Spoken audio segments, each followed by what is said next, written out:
আপনি যদি জানতে চান কারা আপনাকে নিয়ন্ত্রণ করছে, তবে দেখুন কাদের সমালোচনা করার অনুমতি আপনার নেই।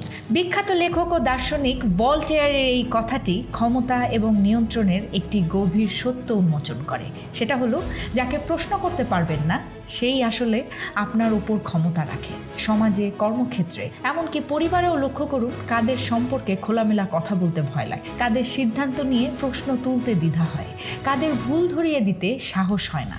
সেই ব্যক্তি, প্রতিষ্ঠান বা সিস্টেমেই আপনাকে নিয়ন্ত্রণ করছে। স্বাধীন মানুষ যে কারো সমালোচনা করতে পারে, যুক্তি দিয়ে, তথ্য দিয়ে, কিন্তু ভয় ছাড়াই। বাস্তবতা হলো, যেখানে সমালোচনা নিষিদ্ধ সেখানে চিন্তার স্বাধীনতাও নেই। অফিসে যে বস কখনো ভুল স্বীকার করে না এবং তাকে প্রশ্ন করলে উল্টো শাস্তি পেতে হয়, সেখানে আপনি নিয়ন্ত্রিত। সমাজে যে বিষয় নিয়ে কথা বলতে ট্যাবু আছে, সেখানে আপনি মুক্ত নন। তাই নিজেকে জিজ্ঞেস করুন, কাকে ভয় করছেন, কার কথায় চুপ থাকছেন। এটা বুঝলেই বুঝবেন কে আপনার মাথার উপর আছে। এবং সত্যিকারের স্বাধীনতা তখনই আসবে যখন আপনি যুক্তি দিয়ে যে কারো কাছেই সত্য বলার সাহস রাখতে পারবেন।